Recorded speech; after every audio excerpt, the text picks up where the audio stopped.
It's typical fishing weather, just not the kind you would expect over the southern atolls of the Maldives.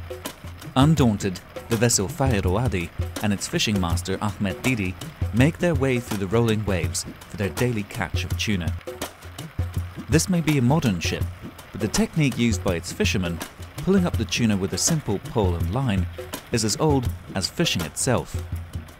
මේ දොශ්‍රීග මස්සරිකම් කුලංජේ සවබකි දිවහි රාජ්‍යයේ ආම්මුකෝ කුවර කුරීස්තරම් ෆෙසිකන් කුරා මස්සරිකමකි දොශ්‍රීග මස්සරිකමක වෙෆා දොශ්‍රීග මස්සරිකම් කුරුමකුම් මස්සරිකමක ඉතුරු බදලෙන් නාන්නකම ලෆා කුරවේති දොශ්‍රීග මස්සරිකම කුරද දෙන් දාජහාග මස්සරිකම් කුරාකම වඤ්ඤා ඒ දොහුගේ කමකෂේ කම්වානි එමෙම දාජහාග මස්සරිකම් කොග්ගෙන් රාජ්‍යයේ මස්සරිකම් දුවහක දශදානකම ලෆා කුරවේති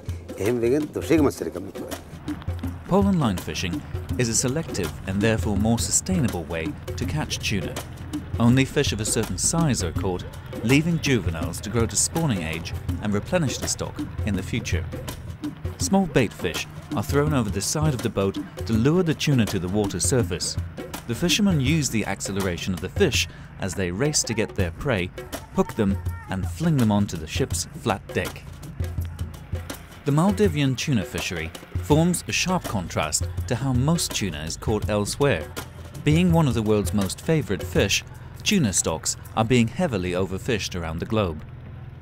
Here in the Pacific, one of the world's largest remaining tuna fishing grounds, most skipjack is caught by a method known as purse seining. A large net is drawn around a school of fish by a skiff and then tightened from the bottom like a purse. Such a net, often set on a floating fish aggregation device, catches the entire school of tuna, but also takes in all the juvenile fish and non-target species, such as sharks, that may be swimming with the tuna. The sheer volume of bycatch lifted from the region by purse seiners makes this fishing method highly unsustainable. Moreover, these industrial vessels, some of them operating illegally, come to fish Pacific waters from half a world away. By contrast, the Maldivian pole and line boats are owned by cooperatives of local fishermen who all fairly share the profits of their daily catch. Unlike most Pacific nations, the Maldives are letting its own fleet fish its waters to keep the tuna revenue within the country.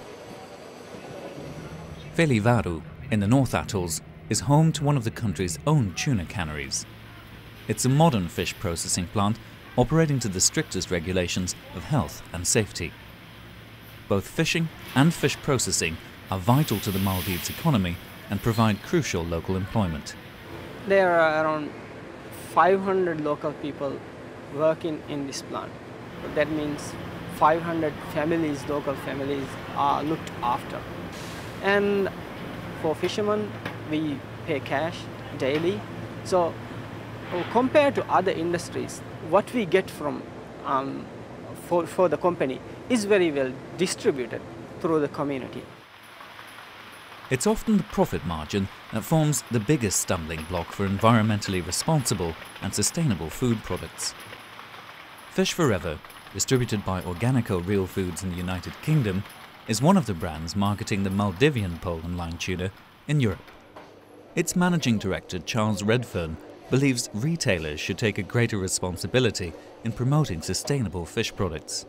They just say this is a buying option, and that's the wrong way to go, because you're basically saying that these are lifestyle choices, that ethical decisions are lifestyle choices, and they're not. They're critical choices about how we want our products, our food to be produced.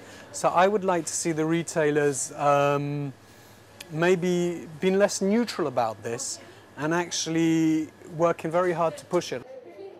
At the moment, cans of pole and line caught tuna harvested by Maldivian fishermen are sold alongside the competition fished industrially by foreign fleets in the Pacific.